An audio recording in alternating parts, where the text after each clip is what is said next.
Good morning, everyone. I'm Nez Aquino, Chief Operating Officer at the Global Risk Institute, and on behalf of GRI, I am delighted to welcome you to the third event in our 2025 Macroeconomic Policy Webinar Series. In case you weren't able to attend the last two that we did quite recently, we spoke about the Bank of Canada policy in 2025, and subsequent to that, we spoke about the housing market in depth. Both of those are now available on our website if you'd like to take a look. Today, we will speak about the fiscal policy in 2025, and we will assess the challenges, opportunities, and risks for federal and provincial budgets. The session will be moderated by Jason Stewart, who is an executive in residence at GRI, and our speaker today is Trevor Tombe, who is a professor of economics and graduate program director at University of Calgary's School of Public Policy. Many people are joining this webinar across Canada today. I'm joining this meeting from our office in Toronto, which is situated on the traditional territory of many nations, is covered by Treaty 13 of the Mississaugas of the Credit, and is now home to many diverse nations, Inuit and Métis peoples. Now, it would not be an overstatement to begin with this notion that with the incoming Trump administration and the political environment we now find ourselves in Canada, the Canada-U.S. relationship, both politically and economically, has rarely been more tense. As recent as 48 hours ago, President Trump emphasized the 25% tariff level he'd like to impose on Canada as early as February 1st. This development unfortunately comes at a time when the Canadian economy is already weak, largely evidenced by many factors, but one of which is the quarter-over-quarter declining GDP per capita. Trevor is returning to this conversation to share his insights on the Canadian fiscal policy for the second year in a row, but this year the context is much different than last year. Canada now finds itself in a leadership vacuum in the governing Liberal Party, and with a looming federal election, that uncertainty is likely to remain for a while. At the same time, what is very clear to politicians and leaders across the board is that Canada needs to make itself more attractive as a place to invest, improve its decades-long productivity challenges, and find ways to diversify its trade relations beyond US. So Trevor and Jason today will dive further into these and other issues, but before I go there, we are recording this session for your information, and we've allocated some time at the end for Q&A. Please submit your questions through the chat channel. And finally, when you exit this webinar, there will be a very brief survey. Please take a moment to fill it and let us know what you think. It'll help us shape our future events. With that, Jason, over to you. Thank you, Nez. As Nez has outlined, today's session is especially timely given the risks of the first broad-based U.S. tariff hikes since the 1930s and escalating government spending and investment needs for Canada, ranging from defense and climate adaptation to healthcare and infrastructure. Given the repercussions of potential U.S. tariffs of up to 25% on many Canadian exports as soon as February 1st, the use of fiscal policy's multiple levers can help partially offset the impacts of trade barriers and address numerous other policy needs. It is important to remember the scope for and impacts of Canadian fiscal policy. Together with monetary policy, fiscal policy is critical to demand management and the economic cycle. Government spending and investment directly affect growth and incomes, while taxation and public sector outlays have decisive impacts on consumption, housing, and business investment. Fiscal policy's distributional effects also bear emphasis, as does its crucial role when economic shocks such as the pandemic occur. To address these and other issues, we'll begin today with a formal presentation and remarks by Trevor Tombe. We'll then move to the Q&A component with Trevor that I will moderate. I'm pleased now to introduce our distinguished speaker, Trevor Tombe. Trevor's expertise and analysis make him uniquely qualified to explore Canada's fiscal policy challenges, opportunities, and risks. Trevor's wide-ranging research and analysis offer a thoughtful perspective on federal and provincial budgets and the key issues shaping Canada's economy and fiscal future. His recent publications include in-depth examinations of public finances in Canada, inflation's key drivers, and Bank of Canada policy. A sought-after commentator, Trevor's incisive analysis of carbon taxes and U.S. tariffs has been featured in a range of media interviews. His expertise in macroeconomics goes beyond fiscal policy and is evident in being selected as one of 3 external experts to assess the Bank of Canada's recently released review of its exceptional monetary policy actions during the pandemic. Well, thanks again for joining us today. Trevor, please begin your formal remarks. Great, thank you very much. And thank you to GRI for hosting this webinar today and everyone for taking the time to participate. But also special thanks to both Nez and James for really motivating and setting up today's talk really quite well. Here we are in January of 2025 and thinking about what fiscal policy may have in store for us in this year is, I think, a more challenging endeavor than it usually is, just given the uncertainties we face, the very rapidly changing world that we're in, and anticipated large changes federally as well. So I'll try and frame the discussion to start us off today at a high level, so that we can, I guess, be aware of some of the issues. But almost surely the picture is going to be dramatically different at the end of the year than at the beginning. So let me first start with 2 broad challenges that Canada faces and that fiscal policy choices are going to be made within. First is to really state the obvious: uncertainty is incredibly high. And it's not just that we all feel that it is high, we intuitively recognize that, but we have some measures of economic policy uncertainty in many countries. So a group of researchers have done some really exceptional work gathering together various indices of uncertainty, one of which is quite relevant for Canada, that basically looks at the language that we are using in news coverage of events in order to tease out whether uncertainty is high or low. And so what we're looking at here is the latest data from those researchers on the level of uncertainty in Canada. And of course, you can see uncertainty spiking if you look over in 2008, 2009, around the financial crisis. You can see it rising again as we get into the European debt crisis. But since 2015, 2016, there was this gradual and systematic increase in uncertainty, tied to renegotiations of NAFTA, whether or not that would succeed. Then we also see then uncertainty spiking in early 2020 from the pandemic. But notice at the end, December 2024, a massive spike. In fact, the largest month-over-month increase in uncertainty ever recorded in this index for Canada, for a lot of different reasons. December was following the social media post of the then president-elect, now President Trump, around a 25% tariff being levied on exports from Canada. We also saw a lot of federal political disruptions in and around the fall economic statement, with the resignation of the finance minister. In fact, this was the first time in Canadian history that a fall economic statement or a mid-year update was tabled in the House by someone other than the finance minister. And so a lot of uncertainty there that continues, and indeed is elevated in January. And so when the data comes out for this month in a few weeks' time, we are almost surely going to see that measured uncertainty in Canada is higher than ever, and higher even than the peak in early 2020. This matters not just because it makes policy making and government decisions more challenging, but it also itself directly drags on business investment.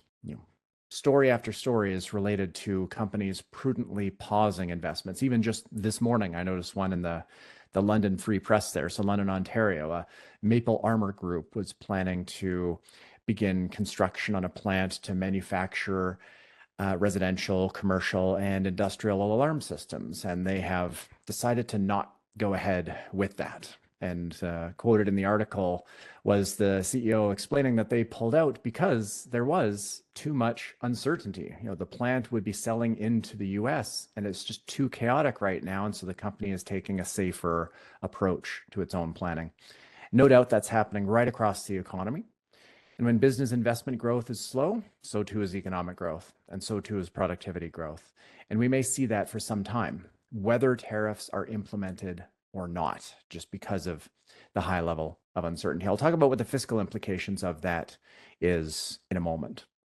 But the second, I think, significant challenge that Canada is facing goes beyond these shorter term movements in uncertainty, and it's a structural issue that we're challenged with right now economically. And I think this graph really best illustrates that challenge. Here we are looking at real GDP per capita in Canada and the United States.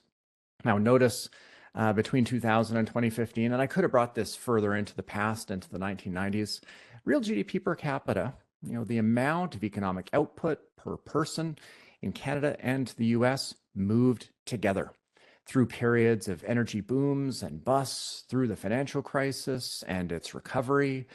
We moved together with the US. But since 2015, Canada's economy on a per person basis has been relatively stagnant. We've had periods of growth prior to COVID, but since our recovery from COVID in the last few years, we've seen actually a reduction in the amount of GDP per person.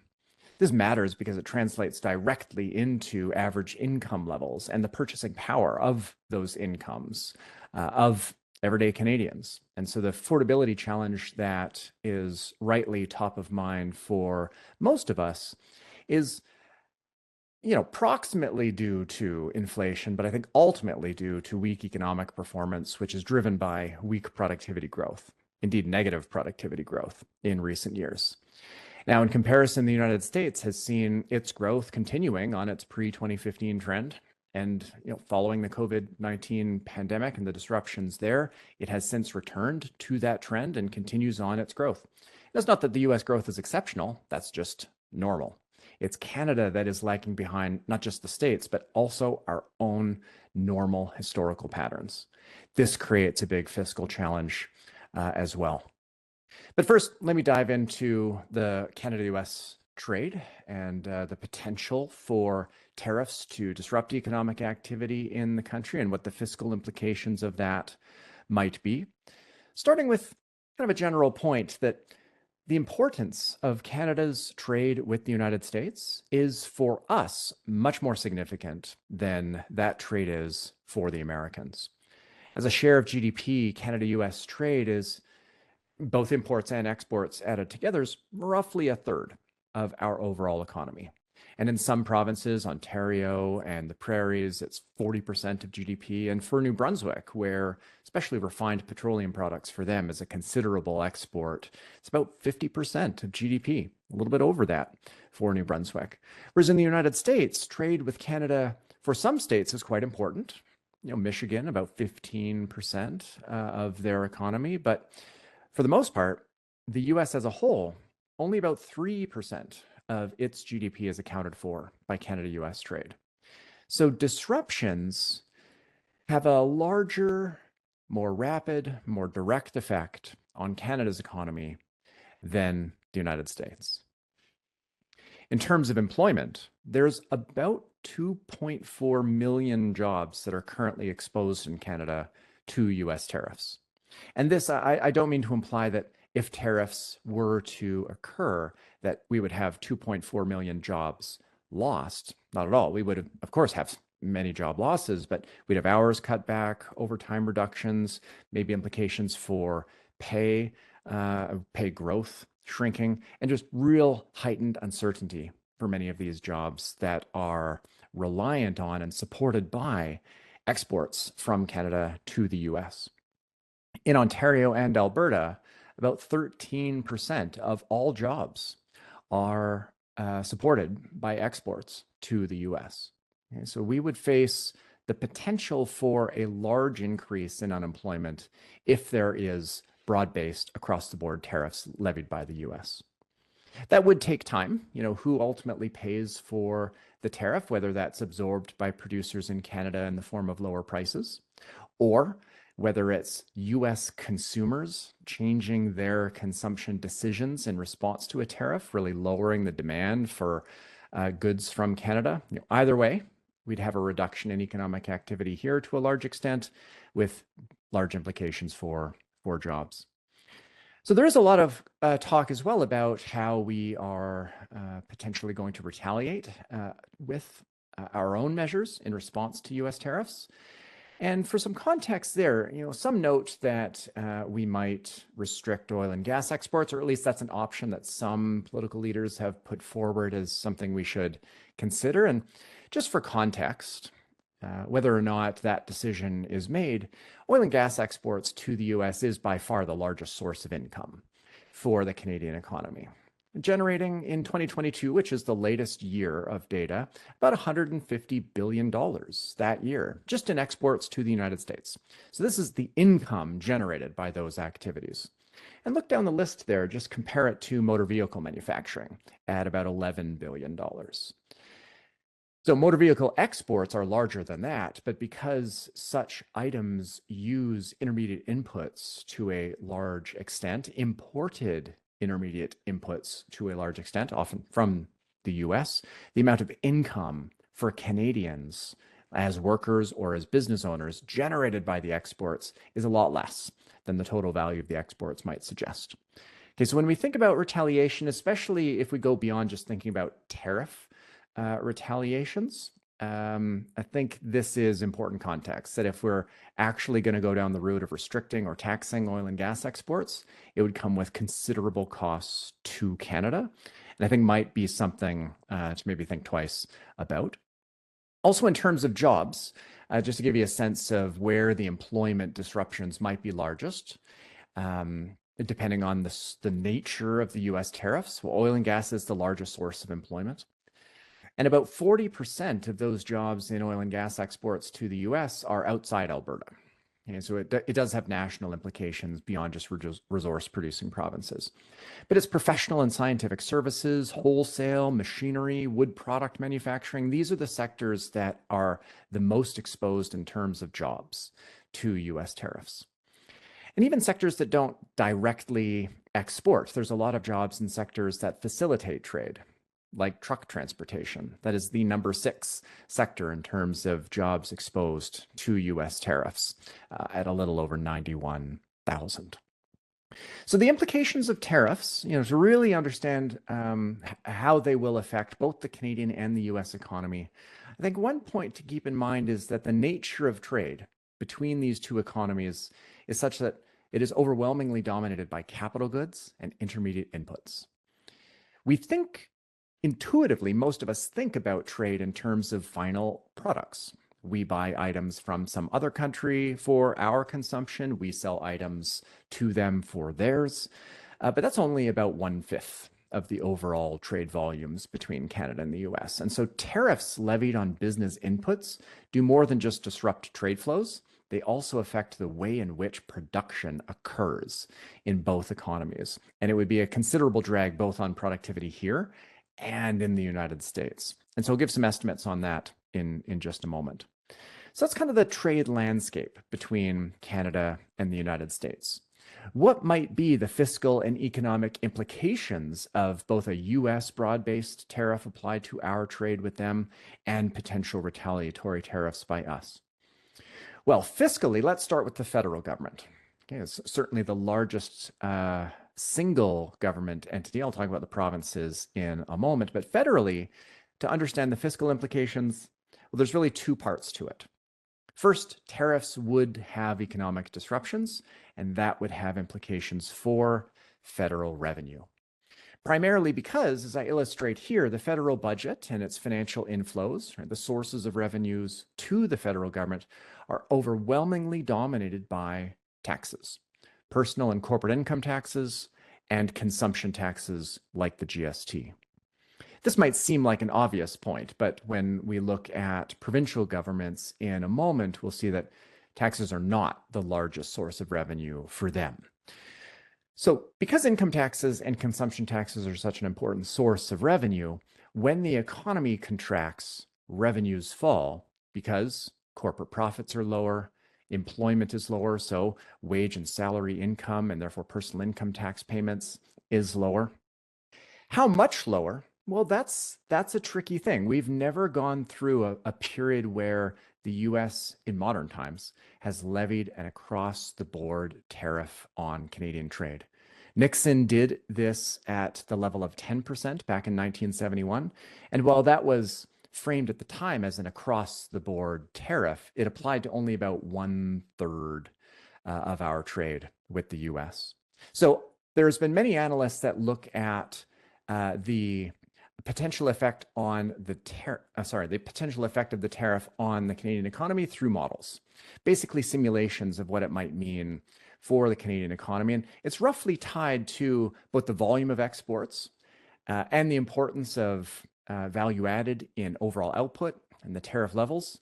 And we won't go through kind of what's underlying this, but a back of the envelope model-free estimate is probably about 2.5%, maybe 3% shaved off the Canadian economy in response to a 25% tariff levied on our exports to the US. I did do some modeling work for the Canadian Chamber of Commerce using like a full simulation of Canada's economy with many sectors, all the input-output linkages and spillover effects of the tariff, and find that if we don't retaliate, then we might see our economy contract by about 2%.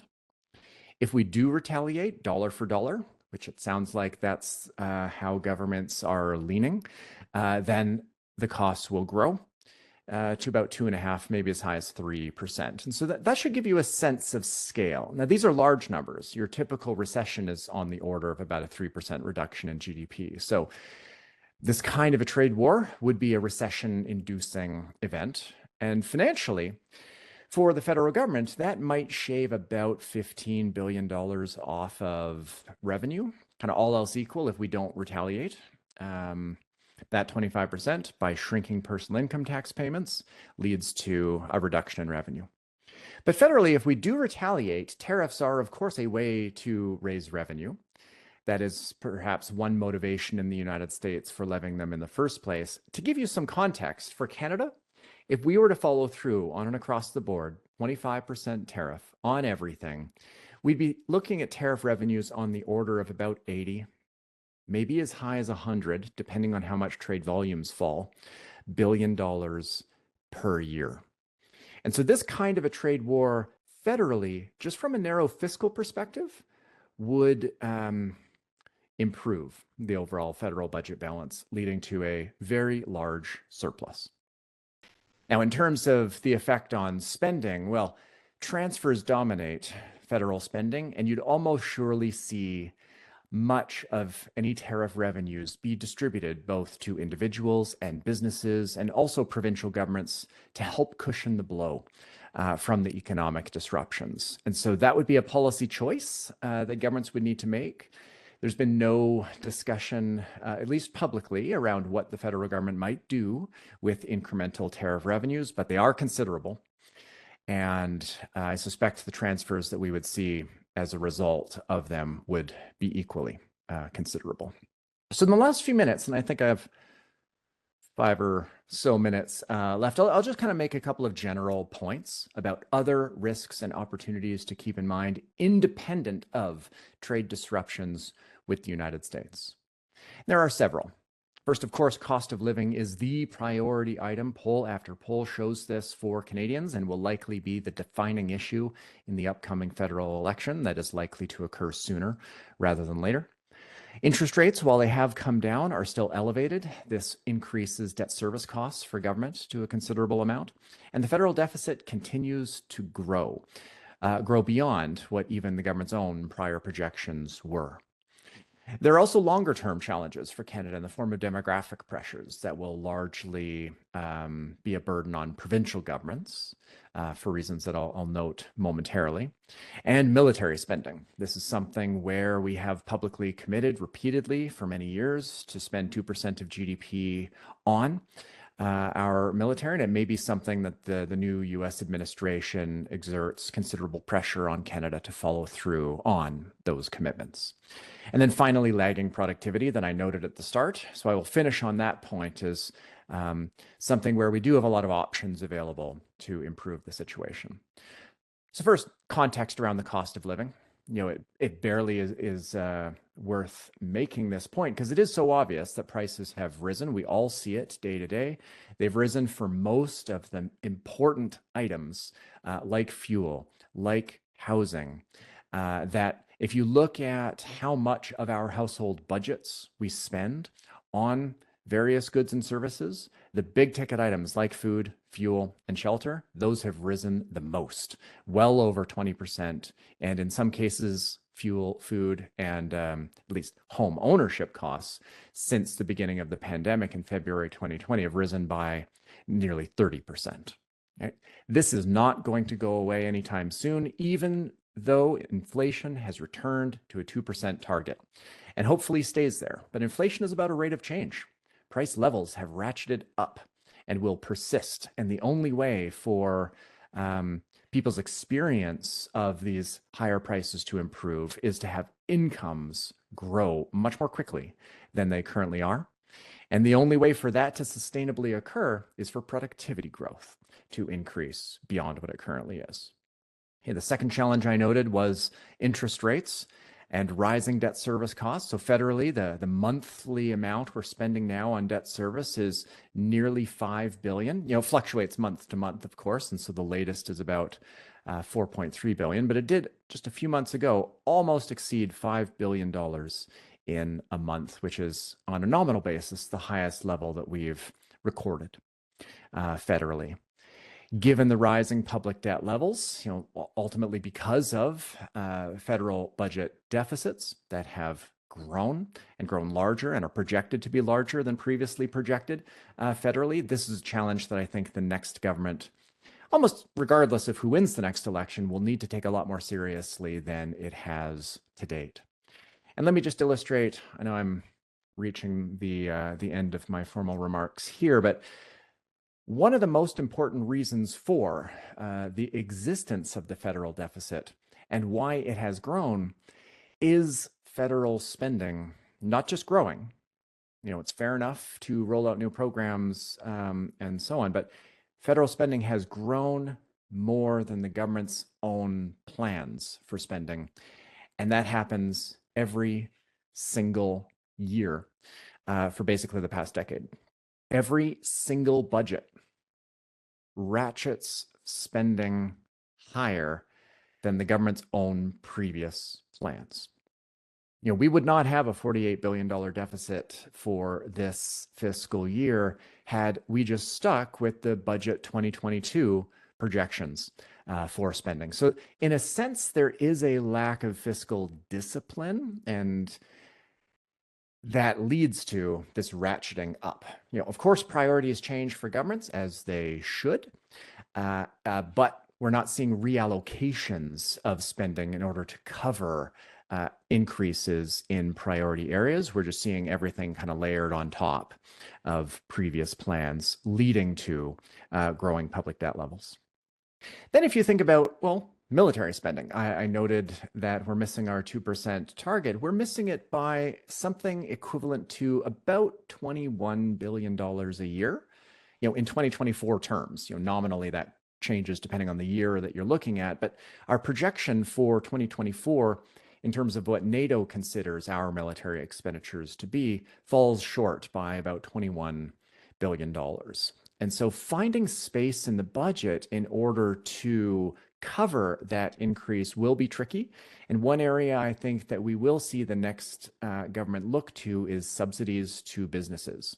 And so this is a risk to businesses to keep in mind, depending on whether or not there are certain federal programs that the business is a recipient of. But if we just return to the pre-COVID level of subsidies to businesses, that covers about half the increase in military spending. And so that's going to be an area that I think is under pressure and will be ripe for reduction federally. So I just have a few minutes, so let me just kind of skip over demographics quickly. Demographics create pressure federally because of generous income supports that we provide to elderly individuals that have grown in recent years because of our reduction in the eligibility age for the OAS from 67 as implemented by the previous government in 2014-15 to 65. That, this year adds about $10 billion to federal expenditures and will only grow from here. And so thinking about whether we increase that eligibility age again is, I think, an important discussion that we should have. But provincially, the pressures come from healthcare. And those healthcare costs are set to rise by the equivalent of maybe about 2 to 3% of GDP by 2050. That's large. That's equivalent to something on the order of 6 to 7 to maybe as high as 10 percentage points on a broad-based consumption tax like the GST.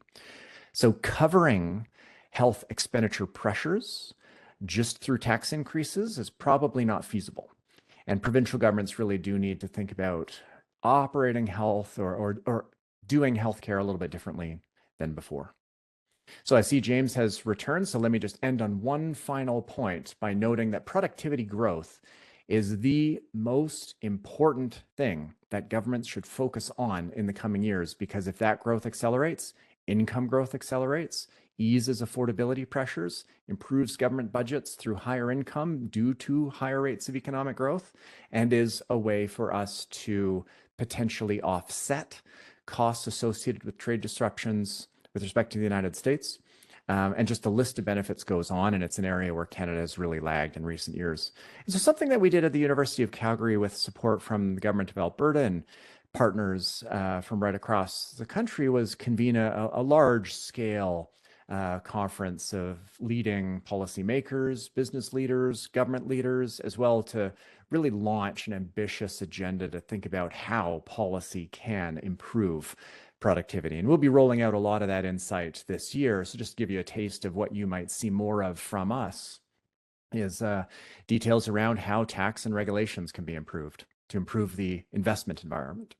Internal trade, like interprovincial trade, something that we've seen first ministers discuss, I believe, yesterday at their meeting, is potentially something where strengthening our internal economic union is something we should prioritize to a greater extent in the face of uncertainty abroad, but also things around increasing the level of competition, ensuring a better alignment between fiscal and monetary policy, infrastructure, if we're to have any hope, not just of improving our own economic union, but maybe diversifying trade with other countries, we need more rail, we need more ports, just to physically be able to trade more with other countries. Improving labor markets, putting productivity basically at the center of all of our decision-making. The list of options is long. And so I think that is an opportunity. And this moment of challenge that we are going through now might be forcing governments to think about tapping into some of these opportunities. And so I hope that's a bright spot, and maybe I'll end here and turn it back over to James and really look forward to the conversation. Thanks, Trevor. An excellent presentation and very thoughtful formal remarks for all of us to consider. A reminder to our attendees, if you have questions, put them in the chat to all panelists. Very helpful, and we look forward to getting to as many as we can, given the broad range of issues that Trevor has covered. So for our first question for the Q&A, Trevor, you gave quite a good description and illustrated the options and costs of various options for Canada. From your perspective, what is the best fiscal response for the Canadian economy overall, and specifically to assist consumers and firms directly affected by U.S. trade uncertainty and potential or actual tariffs? And what lessons would you draw from Canada's pandemic experience for fiscal policy in supporting households and corporations if tariffs or other major Canada-U.S. trade disputes occur? Yeah, that's a great question and a difficult one. So in part, the retaliation discussion is something where there are a wide range of views around how Canada should respond. Some, and I think including myself, would suggest we not respond with broad-based tariffs of our own. Now, the reason for that is tariffs levied by the United States are going to have economic effects in Canada, no question, large ones. But for us to retaliate with our own tariffs is to presume that our tariffs will have negative implications for the U.S. economy or for U.S. exporters and U.S. producers. And at the margin, that might be true, but we're small relative to total output of almost any good that we might be purchasing from the United States. There might be exceptions where Canada is a large share of output, but we are not, for the most part, a large buyer of U.S. output of most items, which means a tariff would disproportionately fall on Canadian consumers. We actually saw that evidence coming out around who paid the tariffs when we retaliated during the steel and aluminum dispute with the United States. The evidence is crystal clear that import prices rose rather than export prices falling. And to levy a tariff then that Canadians end up paying is not really to exert much pressure on the US. So retaliating on certain symbolic goods, Kentucky bourbon, Tennessee whiskey, I've seen some discussion around Florida orange juice. If that kind of retaliation facilitates effective marketing and public relations efforts in the United States, well, then I could see an argument for that on non-economic grounds. But to retaliate broadly is merely to tax Canadians and to disrupt our own ability to produce. So in 1971, for example, we did not retaliate at all. We engage to the extent that we can. And in this case, there are certain things that the US is looking for with respect to border security that the government has already moved to try and address. And I think that was a good move on its part. And that would be the lower cost option. So limited retaliation on symbolic items may be the right route forward. In terms of helping Canadians through the disruptions, that will be really difficult just given the scale of the disruptions that might occur. So it will take time for the largest effects of the tariff to be seen, but we might see changes around employment insurance, making eligibility criteria a little looser. That wouldn't be something that would be unheard of. We might see things around business loans to try and cover people through a period of disruption. I think the government's focus needs to be on ensuring that the tariffs are as short-lived as possible. And to the extent that it can, I think, let me loop back into the productivity discussion that I noted before. Perhaps the largest source of concern by at least the President Trump, is the trade imbalance between Canada and the US. They do run a trade deficit with Canada, no question. Now, of course, most of that is because of oil and gas, and using the US data, all of it is because of oil and gas. They have a surplus in other areas. But we can address that by improving our investment environment. This is a connection that I think many have not made, but if we can increase the attractiveness of investment through tax reform, through regulatory reform, through increasing productivity growth by tackling it with an all of the above approach, growing our own market size with a stronger economic union, then capital would flow in. And right now the capital flows disproportionately from Canada to the United States on the order of about $400 billion per year. And so if we can turn that around and increase investment in Canada, that'll have the effect of strengthening the Canadian dollar. That'll have the effect of making imports less expensive for Canadians and our exports from the US perspective more expensive. And that'll tend to shrink the trade imbalance that we have with them. So there are things we can do to take off the table the sources of concern that motivate the tariffs in the first place. I think retaliation would not go very far. Thank you. Broad-ranging and very thorough. For our next question, given the size of federal and provincial deficits and debt today, what constraints do Ottawa and the provinces face, and what fiscal guidelines should they use if they boost their budget support to counter US trade uncertainty or actual tariffs? And related to, but a crucial component, are there debt market challenges as well as coordination issues with monetary policy that you would highlight?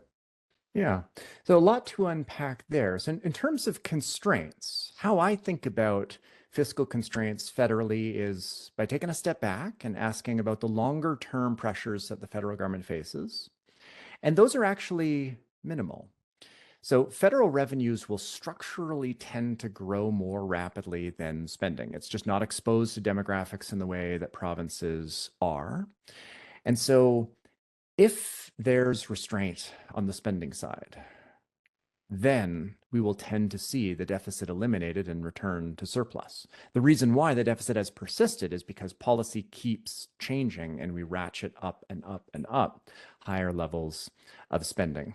So I think federally, there's a lot of options, and its own imbalance can be largely addressed through holding the line on spending. And that doesn't mean that we cannot provide supports, especially targeted during a period of disruption, if the US does levy a broad-based tariff. It just means making room for that elsewhere, and perhaps by enacting a real systematic program review, spending review, 1990s style, where we're asking, is this a program that still fulfills its purpose? Is this a program that is appropriate for government? And if not, shrink them or cancel them. And so that, I think, is a manageable challenge for the federal government. Provinces are in a tougher spot. The expenditure pressures are really large, and it's difficult for provinces to raise revenue through tax increases for a couple of reasons. First, they may be at or near, and in some cases, beyond the revenue maximizing rate of tax levied on income. And that means that income tax increases, because they would tend to shrink the size of a province's economy and tax base, might not raise much at all. Estimates from my colleague here at the University of Calgary, Bev Dalby, suggests that for many provinces, we are already at or beyond that on the corporate income tax side. And some provinces, such as Nova Scotia, are beyond that even on the personal income tax side. So the scope for revenue increases is highly limited unless provinces want to think about raising sales taxes, which faces its own set of political challenges. So provinces have some really significant constraints on their fiscal room to maneuver. And I think this is why we should be thinking more broadly about changes in federal fiscal arrangements. Like, is there a rejigging of transfers that can help provinces, or is there a way that we can spur innovation on the health front to forestall some of these pressures? And then finally, I guess you ended your question on fiscal and monetary alignment. There is, I think, the federal government should and historically has paid more attention to the macroeconomic implications of its own tax and spending decisions. We've had a lot of conversations around whether inflation in Canada was due to high levels of federal spending. And in part, yes, the evidence is fairly clear, but most of the increase in inflation was not because of it. But federal spending has implications for interest rate. Federal borrowing has implications for interest rates. That has implications for investment levels because interest rates affect the cost of capital and therefore whether a project makes sense or not. And the federal government, interestingly, if you look back at budget speeches historically, finance ministers would have whole sections of their budget where they talk about the implications for inflation and interest rates and the macroeconomy of their fiscal policy choices. And that might be helpful to bring back into how we think about fiscal policy. For monetary policy, I think the Bank of Canada should continue to have a singular mandate on 2% inflation, full stop. When we did the last renewal for the Bank of Canada mandate, the waters were muddied a little bit because it was a 2% mandate, but also these kind of full employment considerations that were layered on top of it. So I hope in the next review, which will be coming next year, the federal government just goes back to a simple, clear 2% inflation target and let the bank try and hit that. Of course, sometimes easier said than done, but that's the appropriate mandate for them to have. Picking up on your last thoughtful response, the first question from the audience on this topic, what is the expected monetary policy response or your recommended policy approach if tariffs are implemented by the U.S. to a significant degree? Yeah, that's a good question, and it's hard to say. And why is that? Well, in part, a tariff levied by the United States would, of course, slow the pace of growth in Canada, increase unemployment. This normally would be associated with a reduction in inflationary pressures, which would lead to reductions in the bank policy rate to compensate. But, and this is an important but, a broad-based tariff levied by the United States would also have the effect of lowering the value of the Canadian dollar. We have seen that already. You know, when it came out on day one that it didn't look like tariffs were coming, the dollar jumped up by roughly a full cent instantly. But then later in the day, when it was communicated that, oh, tariffs might come on February 1st, the dollar went right back down again. And it's still just pricing in a certain probability of tariffs actually occurring. If we do see truly across the board 25% tariff, the dollar will fall more, several cents more. It's hard to say exactly, but 65 cents is not something that I would be surprised by. That would have the effect of making imports more expensive, which are a large part of the consumer price index. Durables, 1/3 of them are imported. So if the dollar falls, the consumer price index rises, and that's measured inflation rising. And so that may lead the bank policy rate to rise. Which of these two will win out? It's tough to say. Complicated in balancing the demand and supply shocks, as you Exactly. will illustrate. Next question, and not surprisingly, our audience is focused on tariffs like most of public policy debate. What sectors do you think will be most resilient to the tariff shock and thus lead the least financial and fiscal policy support? Yeah, so sectors that have margins that can absorb in the short term a tariff hit would be, well, like oil and gas. It kind of does depend on where those tariffs are shifted. There's going to be some combination of prices in the US rising and producer prices falling in Canada. If oil and gas does see a tariff applied to it, then this would have the effect potentially of increasing that differential between the United States and Canada, but it could in the short term absorb it in the sense that the variable cost per barrel for most Alberta-based producers are far lower than the price currently is. So it wouldn't lead to shut-ins in the short term. It would certainly change investment decisions, and therefore the path of future production may be lower than would otherwise have been the case. But there's a sector that might be able to handle it in the short term pretty well. Sectors that would face, I think, the most disruption are those that are highly competitive and margins are tight, and sectors that are heavily reliant on trade in order to produce at all. And these would be the manufacturing sectors where intermediate inputs dominate trade flows. And it's not just about producing here in Canada for export to the US.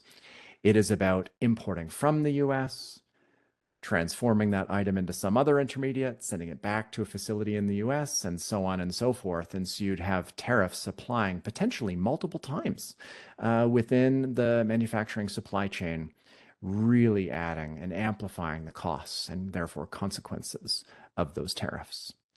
Now, what makes it complicated, particularly so for Canada, is that a majority of our trade with the US is actually done within the firm, where you have a producer on one side of the border selling to itself on the other side. And so you have some transfer pricing issues where accountants are going to have a challenge ahead, thinking about how to adjust the way in which they account for revenues and spending in different operations on different sides of the border, and how the tariff plays into all of that. But I'd say that the sectors with the greatest risk of disruption are competitive ones that rely on intermediate inputs. That's a lot of the manufacturing sectors. Thank you. One of the other aspects that's implicit in your comments is that the threats to fiscal policy options for Canada is that potential Canada-U.S. disputes go well beyond trade. One of our questions is that the Biden administration looked for and requested a settlement consultation regarding the digital services tax in Canada. That has, of course, come up again with respect to this past week from statements from the president and some of his senior appointees. A, your thoughts in that regard, and B, the fiscal policy implications of not only that issue, but even more broadly, capital gains tax, since there's rumors about a couple of candidates backing away from that. And we've already heard the statement from the leader of the opposition as to his views. Yeah. So I'm not an expert in digital services taxation in general. This is an issue that other countries are thinking about as well. As a generic rule for Canada, it is best for us to ensure that our tax environment is not only competitive with respect to the United States, but also, to the extent that we can, as harmonized as possible. Deviating from taxation approaches and structures and so on just has more economic consequences for us than many other countries would, because such a large share of our economy is tied to the United States, because investment flows across the borders, labor mobility flows are high, that when we take steps such as implementing digital services taxes in a way that departs materially from the US approach, that's highly problematic. And so if this is an issue that the US does prioritize and views as something that it would like to see removed, especially in the context of the Canada-U.S. Mexico trade agreement renewal discussions that are scheduled for next year and may indeed start sooner, then we should absolutely have that on the table and not be shy about backing away from it if indeed that is a priority of the US government. As we should not be in general shy to have conversations with the US about any issue. That's what these renewal discussions are for. And irritants that Canada enacts for them, I guess we'll see where the pressure points are. Agriculture market access is also something that comes up fairly regularly. That should also be something that we are willing to engage on, especially since this is a relatively novel area of taxation that we should perhaps, as a small country so tied into the United States, not be the ones leading that kind of innovation, if you will. Thank you. Another question from the audience has to do with housing, but I want to recast the topic in a couple of ways. One, given the numerous initiatives that have been undertaken for housing, but also in the context of reacting to Canada-U.S. trade uncertainty, potential tariffs, but also in the context of all the spending pressures that you've outlined, and linking that back to productivity, because unfortunately housing is one of the major laggards in productivity generally. And any thoughts on all of those two or other aspects of those topics? Yeah, I think that last point you made is worth reiterating. Canada's slow productivity growth is due to many sectors. Indeed, all major aggregate sectors have slower productivity growth than they historically did prior to 2015. But construction is the largest contributor to the slowdown in productivity growth. On average, since 2015, labor productivity growth in Canada has been about 0.2, 0.3%. It would be 0.6 had construction productivity simply grew at its historical normal level.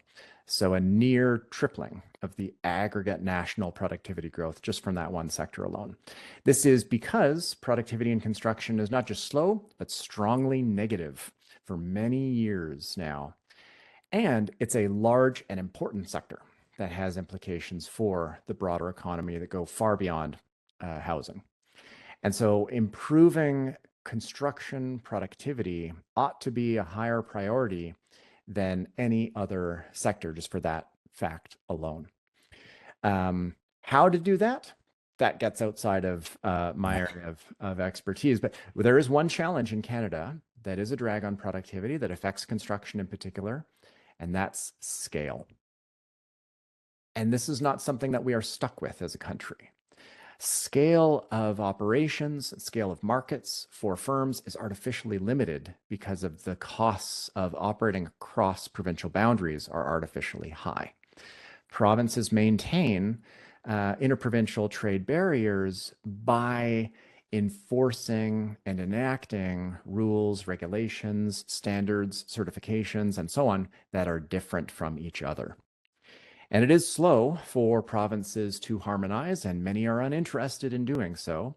An alternative is for provinces to just unilaterally recognize the rules and regulations of any other jurisdiction in Canada as sufficient for their own province. And so it allow firms to operate in different jurisdictions at lower cost, not needing to worry about whether the rules are different in one location versus another. That's an important piece of low-hanging fruit from a policy perspective to boost productivity growth, and in construction in particular. And this is something where provinces need to act. And that's perhaps the political challenge we face. Most Canadians, if they ever think about interprovincial trade costs, think it's a federal issue. But for the most part, the federal government can't do much. It's provinces that need to act, and they just don't have any pressure to act or interest in acting. But maybe this moment does lead them to think a little differently, lead them to move a little more aggressively on unilaterally moving on easing some of these barriers, because that's going to be the source of sustained productivity growth for many sectors. Thank you. And while we have other questions, apologies, we've come to the end of our session of the Q&A with time for just one final question. When you look at the fundamental shift in Canada's macroeconomic approach this decade, with the combination of active fiscal policy and after near zero rates and massive quantitative easing in 2020 and 2021, followed by a pivot to monetary restraint and policy normalization, as you look at 2025 and beyond, what's the right fiscal and monetary stance for Canada and the fiscal approach for the provinces? With apologies in the final 2 minutes of the Q&A. So the appropriate stance for monetary policy, from my perspective, is to simply leave the bank to enact interest rate changes as it sees fit to meet its 2% inflation goal. That is hard to do because it takes time for bank policy rates to fully affect the broader macroeconomy, about 18 to 24 months. And so that means they're making decisions today about where they think the economy might be in the summer of next year and the fall of next year. And so uncertainty makes their job difficult, but I don't think it will be appropriate for government to have any kind of prescriptive demands for what the bank should or shouldn't do, aside from leaving it to try and hit that 2% inflation goal. Obviously, especially recently, politicians have felt the need to verbalize what they hope the bank does, encouraging it, sometimes demanding it change its interest rates, lowering them in particular. And I think that's unhelpful. Leave the Bank of Canada to do its thing, to achieve its mandate. Fiscal policy, the stance of it, this is something where we just need to think more about the macroeconomic implications of fiscal policy choices. That doesn't mean small government or big. You know, if you do want as a party to campaign on a expansion of, say, a certain social program, that's fair, but tie it with a tax in order to fund it.